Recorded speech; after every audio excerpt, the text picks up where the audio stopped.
Now, let me tell you about Chicago, my city, where I grew up in Cabrini Green. Chicago has a long, brutal history of stealing wealth from black families, redlining, contract buying, urban renewal, which we called Negro removal. Thousands of black families were systematically robbed of homes, land, and the chance to build generational wealth. Now, some of you are thinking, that was a long time ago. Why can't you just get over it? And if that's you, you're not going to like what I'm about to say. But if you're still here, if you want to understand how this happened, who profited from it, and what families are doing right now to fight back, then keep watching and hit that subscribe button, because this next part is going to challenge everything you think you know about the American dream. Let me show you what really happened in Chicago. What if I told you a city had to pass reparations, not for something that happened 200 years ago, but for what happened in living memory inside a police station? And the man at the center of it? A Chicago police commander whose name still makes people go quiet. This is the story behind Chicago's reparations and why it had to happen. I'm Rondia Kaufer, and this is from Chains to Change. Before we go further, this isn't a video to shock you for clicks. This is a video to make sure the next generation understands what power can do when nobody checks it, and how communities fight back, sometimes for decades, until the city has no choice but to answer. His name was John Burge. He was a Chicago police commander. For years, men, mostly black, described abuse during interrogations, electric shocks, suffocation, beatings, and for years, the system moved like it didn't hear them, not because people didn't talk, but because power has a way of turning people's pain into background noise. What if I told you Chicago passed reparations, not for something that happened 200 years ago, but for what happened in living memory inside police stations to people who never should have been harmed in the first place? And the name at the center of it? John Burge. This story isn't just history. It shaped families, neighborhoods, and trust, and it's one of the reasons reparations became a real policy in Chicago. John Burge was a Chicago police commander. For decades, people, overwhelmingly black men, accused Burge and officers under his command of torture and abuse during interrogations to force confessions. And here's the part that still shakes people. Many survivors said they tried to tell the truth for years, and the system acted like it couldn't hear them.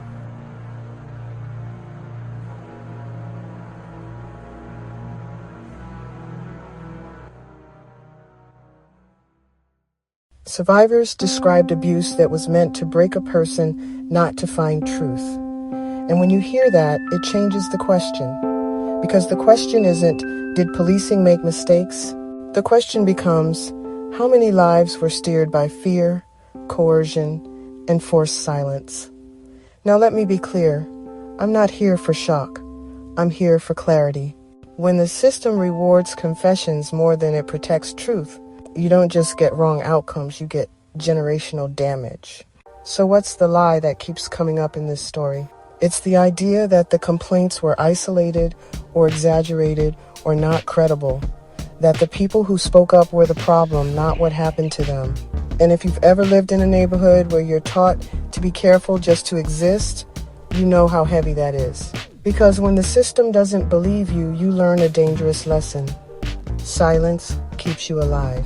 And that lesson spreads from one person to one family to whole blocks. This is where Chicago did something that still stands out nationwide.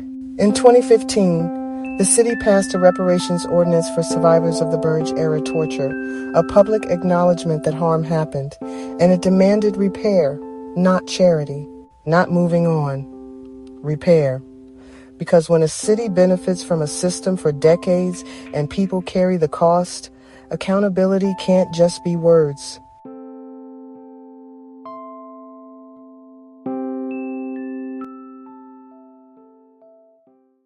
People hear reparations and assume it's only a check.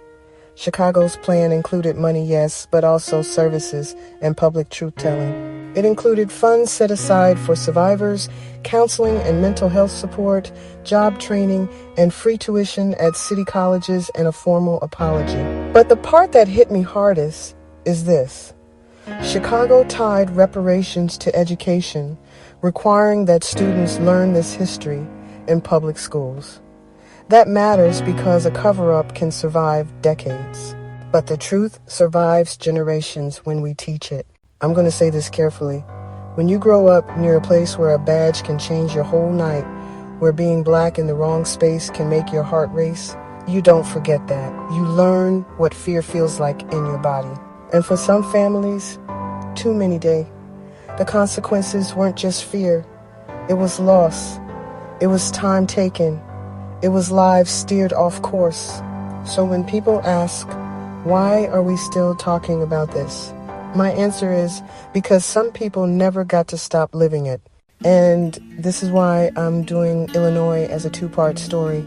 Chicago shows reparations tied to policing harm and truth-telling. Next, Evanston shows reparations tied to housing harm, the paper trails that boxed people out of ownership and wealth. So here's my question to you. If a city can admit what happened, what does repair really look like? And who decides when it's enough? If you want part 2 on Evanston, subscribe. Because we're not just telling stories. We're tracing the receipts. If you're still here, thank you. Stories like this don't survive unless we keep telling them. This is Chicago, a city of incredible history but also one grappling with its past. Here you'll find families organizing in community halls, poring over documents, and filing lawsuits. They're not just asking for an apology, they're demanding what they believe is owed for decades of systemic inequality. This movement raises a question that echoes across the country. Can reparations actually happen?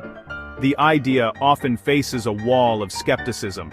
Critics argue it's too expensive, the logistics are too complicated, and the political will just isn't there. But what if a city proved it was possible? Well, let me tell you about Evanston, Illinois. In 2021, this city did something no other municipality had done before. They didn't just apologize for historical harms, they started paying. Their approach was innovative. They funded the program with a tax on local cannabis sales. The focus wasn't just a direct check, but a reparative housing program.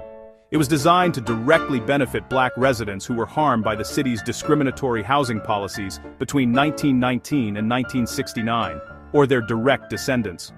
The program provides grants for things like down payments, mortgage assistance, and home repairs.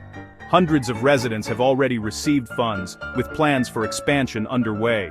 Now, the program isn't without its critics. Some argue the scope is too limited and the funding isn't enough to truly repair the damage. The debate continues, but Evanston provides a real-world, evidence-based model. And other cities are watching, exploring their own paths forward. The conversation is no longer just theoretical. So, if you're still watching, I want to know what you think. Drop a comment. Should reparations happen nationwide? Yes or no? Chicago showed us what accountability can look like when harm is finally acknowledged. But now I want to take you somewhere else, to a place where damage wasn't loud or violent. It was legal, and it lasted for generations. If you're still with me, hit that like button right now. This is where legacy really comes into focus. This is part 5 of our 10 Commandments of Legacy, and the commandment is simple: build it, protect it, pass it on. We saw what that looked like in Mount Bayou. We saw what happens when legacy is attacked in Chicago. Now let's talk about Evanston, Illinois, and how a community was boxed in, block by block. To understand what's happening in Evanston today, we have to look at what happened yesterday. For decades, from the early 1900s through the 1960s, black families in this city were systematically restricted to a small handful of neighborhoods. This wasn't by chance or a matter of personal preference. It was by design. A deliberate, multi-layered system was built to enforce segregation and block black residents from building wealth through homeownership. It had several names. The first tool was redlining. In the 1930s, a federal agency called the Homeowners Loan Corporation created residential security maps for cities across the country, including Evanston. These maps were meant to guide investment by grading neighborhoods. But the grading system was explicitly racist. neighborhoods were literally graded from A to D. A-grade areas, colored green, were deemed best for investment. They were new, affluent, and exclusively white. B-grade areas, colored blue, were still desirable, but C-grade areas, colored yellow, were labeled definitely declining, and D-grade areas, colored red, were labeled hazardous. These redlined neighborhoods were almost always where Black and other minority families lived. The message was clear: do not invest here. This single policy had devastating generational consequences. It meant banks systematically refused to issue mortgages to Black buyers in desirable areas, and also refused to invest in the redlined areas where they were forced to live. This choked off access to the #1 tool for building family wealth in America: home ownership. It artificially depressed property values in Black neighborhoods, ensuring that even if you did own a home, its value would never grow at the same rate as one in a white neighborhood just a few blocks away. And it wasn't just the banks. Private developers and real estate agents used restrictive covenants, clauses written directly into property deeds, that legally barred Black people from buying, leasing, or even occupying homes in entire subdivisions. This wasn't accidental. This was a coordinated theft of opportunity, a theft of legacy. And if this story of red lines and stolen wealth sounds familiar, pause for a moment, because this didn't just happen in Evanston. It happened in Chicago, in Detroit, in Oakland, in nearly every city in America. And stay with me, because the next part is where the story shifts. If these stories matter to you, go ahead and subscribe. In the national conversation about racial justice, a single city took a step that echoed across the country. In 2021, Evanston, Illinois became the first city in the United States to create and fund a local reparations program. This was a deliberate break from the past. For decades, the call for reparations was often met with committees, commissions, and studies, important conversations, but they rarely led to tangible action. Evanston decided to move beyond discussion. This was not another study, not another symbolic resolution. This was a program of direct repair, focused on the specific documented harm that had been done. The city chose to begin with housing reparations. The initial funds, sourced from a tax on recreational cannabis sales, were directed toward building generational wealth where it had been systematically denied. Grants of $25,000 were made available for mortgage assistance, home repairs, and down payments on a new home. The program was designed for the direct ancestors and descendants of Black residents who lived in Evanston between 1919 and 1969, the peak era of the city's discriminatory housing policies. This was never about a handout. It was about repair. It was a specific remedy for a specific injustice, repairing damage that was documented in city records, enforced by banks and realtors, and ignored by institutions for decades. It was a first step toward accountability. This is why Evanston belongs in Commandment 5. Because the commandment, build it, protect it, pass it on, was never just about land or a physical house. It's about what that house represents. It's about the foundation upon which a family builds its future. Legacy isn't a single object. It's a current, a flow of resources and opportunities from one generation to the next. It's access. Access to capital, to better schools, to the political power that comes from being a stakeholder in your community. It's the stability that comes from knowing your home is a source of equity, not a target for extraction. It's the profound ability to pass something forward, knowledge, wealth, security, instead of being forced to start over, again and again, with every single generation. Mount Bayou showed us the vibrant, self-sufficient communities Black people built when they were simply allowed to thrive. Chicago showed us the devastating, compounding cost of acknowledging that harm far too late. Evanston shows us something different. It shows us what it looks like when a city, however imperfectly, admits the damage it caused, when it looks its own history in the eye and finally, deliberately, tries to repair it. It's an attempt to restart that flow, to mend the break in the chain of legacy. If you're still here with me, I appreciate you. Hit that like button, it helps this story reach further. But here's the question we have to ask. Is it enough? Who qualifies? Who doesn't? And why are so few cities willing to take even this step? Reparations don't erase the past, but they force a conversation about responsibility, repair, and who gets to build generational wealth.